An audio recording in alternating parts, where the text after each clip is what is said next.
Welcome back to the vlog, day 2. Oh, there's some background music. Oh, you got that. Cool. Yeah, as we said, we're going to be brutally honest on this and leave no leaf unturned. I'm not sure that's the right saying in this situation, but today was rough. First day, and really rough. We'll take you through it from the beginning. We'll take you through from where we ended off our last vlog, actually, just to update you on everything. And yeah, the only thing that's brightened up there is right now we've got a load of food and a lovely host, Cassie, who very kindly opened up her kitchen to us. So yeah, last night we ended the vlog. We went out into Seattle. Seattle's gorgeous. I was trying to got to put myself in the mindset of what it was like back then, because that feels like far longer than like 36 hours ago or whatever it was. But yeah, we went to Seattle, saw the Space Needle. Is that what it's called? Oh, yeah, Space Needle. Saw the Pike Place Market. Was all really cool. Saw Starbucks first ever coffee shop, which was also very cool. And this, for some reason, they all stuck a load of gum on this wall. I can't remember why. Was there a point? No, sure. There you go. James is out of it. Sorry. James is not. No, if you thought he wasn't talkative yesterday, today is another level. But to be fair, it's been a really rough day. And yeah, no. So anyway, went to bed last night. Big shout out to Phil. Phil Robinson, really lovely chap on Warm Showers. Just put us off in the best start possible. I don't think we could have got out the door without him. But yeah, anyway, we had a lovely breakfast of scrambled eggs and toast, and he packed us 2 sandwiches, and little did we know that was the only thing we'd be eating the entire day, apart from a couple of sports bars. But anyway, yeah, got out the door. We were I was absolutely ecstatic. I was loving life. Even so much so that I just completely forgot about the map. Took us up a couple of really steep hills, like 15% gradient, which we shouldn't have gone up, and then to come back down and then take the hill from another route. And which James wasn't too happy about. Still wasn't too happy about. Yeah, but still at that time I was still loving it. We were like not even to our first break yet, just like winding through the roads of Seattle, lovely concrete roads. That's why, yeah, the US spend their tax as well. Hardly any potholes. It's really like brilliant to cycle on. They've got such a big hard shoulder as well, so you can just cycle along like as you like, and all the cars can whiz past you. No one gets annoyed. So yeah, really brilliant. And then hit our first bit of an iffy situation where it was not really a big deal, but we weren't allowed on Interstate 90, this like road which would take us straight to Ellensburg. So we had to go off onto this side trail, very gravelly, a bit muddy, but went along this nice creek, and it was gorgeous. And we saw, in fact, 2 deer, like 5-10 meters away from us, sort of thing, which was awesome. They were really cute. And yeah, then we hit our first spot bother when we realised that Google Maps probably wasn't the best thing to follow, and it took us up this zigzagging path, which zigzagged up for about 100-200 meters or so. Yeah, so we just had to. It was all gravel, and so our tyres just span, and there was no way we were getting around the hairpin bends. So to get off and push them up that hill. But by that time we'd done 27 miles, so we had 87 miles to go, and we decided we'd take our first break. So that was like our first quarter done, which was excellent. And we sat James and we were like way above the highway, which was awesome. So we're looking down on that in the valley, and sat on this bench, recuperated, ate our first sandwich, and yeah, chilled out, recharged our phone a bit, and then we went onwards along this gravel track and carried on going until we hit yeah, but no, the trouble was that it kept going on this gravel track, and it started raining, like chucking it down, and we were not prepared for this at all. Not equipped. My jacket had a rip in it for a start. We were a bit cold after our stop, and everything suddenly became really, really muddy. And once again, we reached a path with literally tree roots growing out all over the place. So we had to really, really steep. So just impossible to bike on. So once again, we had to push our bikes for about like 3 miles this time. Yeah. And it was that was horrid. And we decided we'd hop back on our bikes for a little section of it, and we got to this again, literally tires sinking into the mud. Got to this bridge, and we popped the fuss out. James, of course, got across mine, and I followed on behind. But hit my tires sank into the mud, hit the lip of the bridge because the bridge was concrete, and fell over. Rather, I'd like to say spectacularly, but it was a really boring fall. But I got so muddy. I had mud all kicked on my knee, all over my water bottles. The water bottles fell out and everything. So that wasn't great. That set me off on one.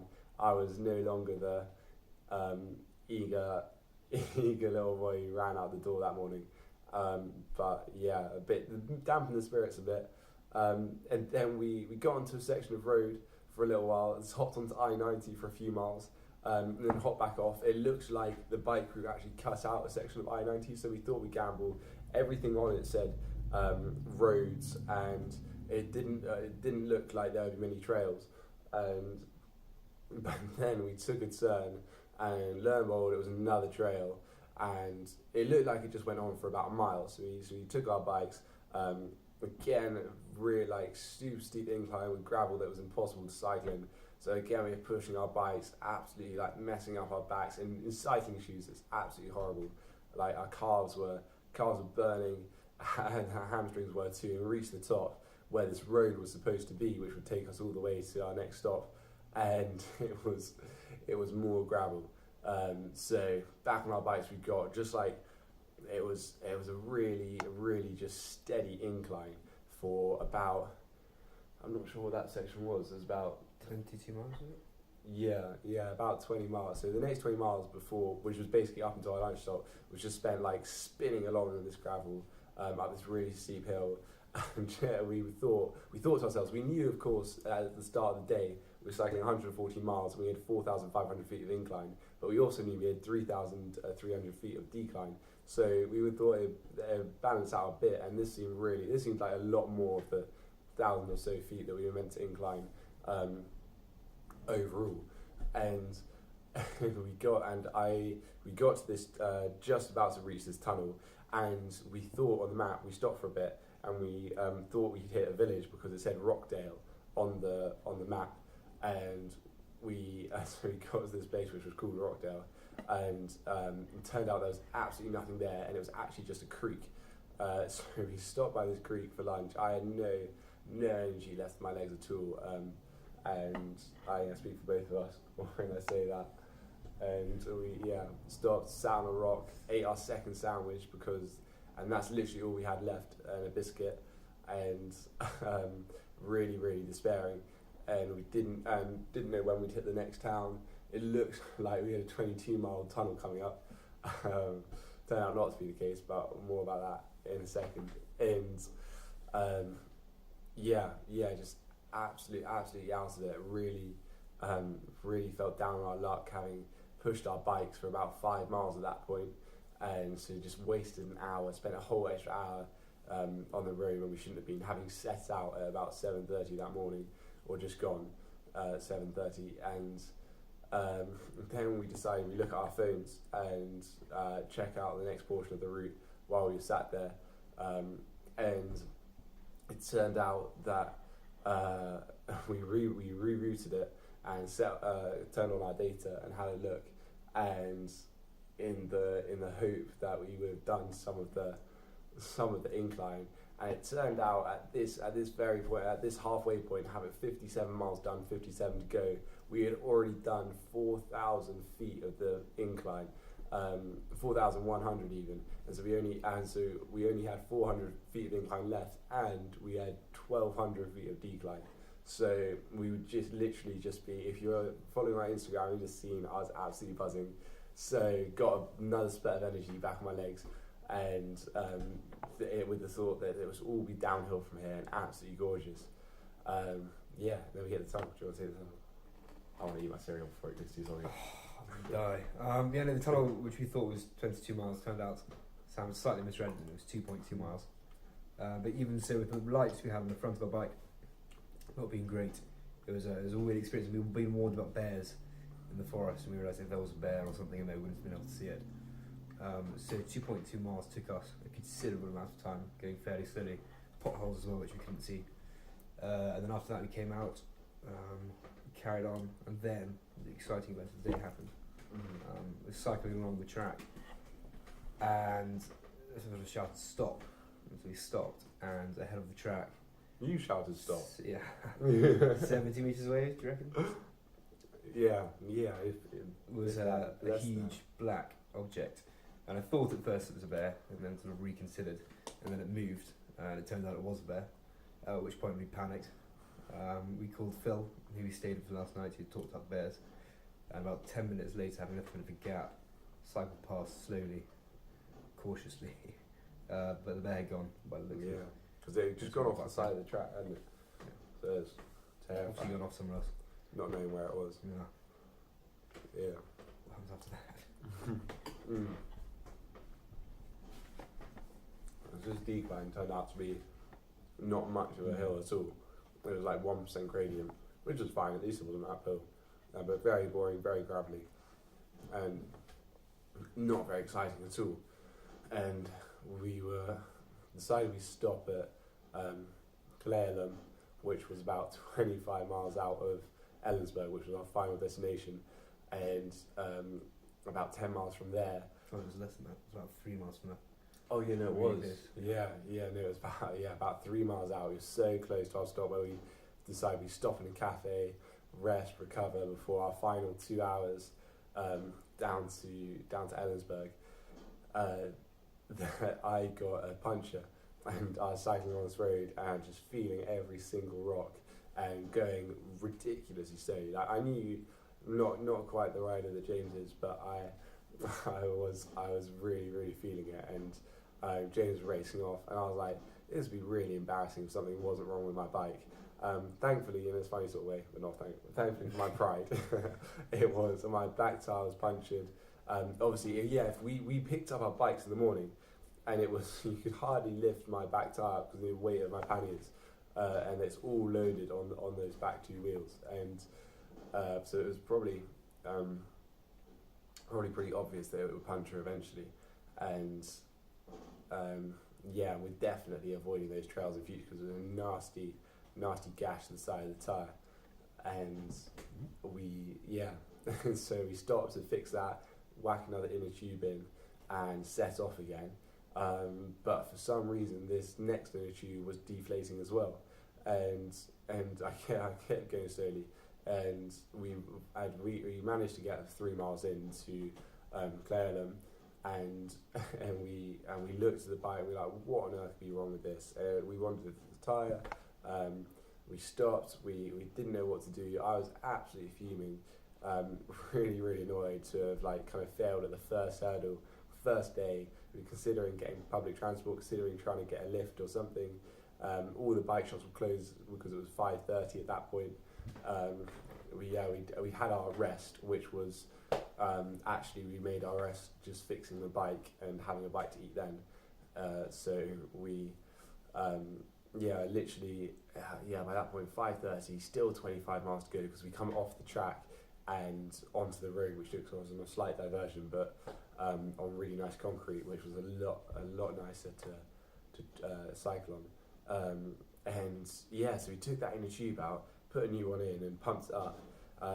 We couldn't find any fault with the old inner tube, and so we were absolutely baffled as to what would be the problem, why it would be deflating if the inner tube wasn't letting out any air. So we decided to give it a gamble, cycle onwards with the third inner tube in place, and thankfully it just about held out. And this road, it was Route 930, and then Route 10, which was just divine to cycle on. Pure concrete, again, no potholes whatsoever.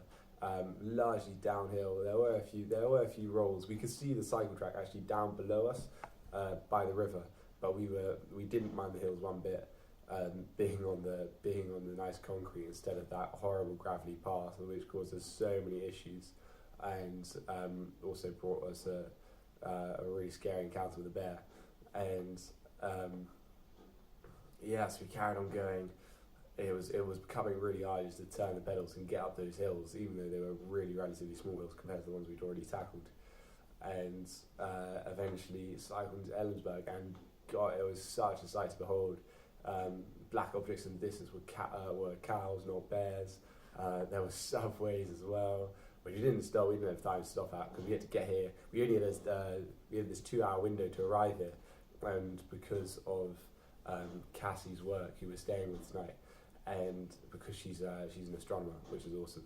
So she does her work at night, and she has something going on during the day. We originally had planned to arrive at 6, but by the looks of it, having only got back on the road at we'd only cycling at 12-13 miles per hour at the end of the really rough day. It looked like we only get there for about 8, and somehow though, with the tailwind and the downhills, we managed to get here for 7:05.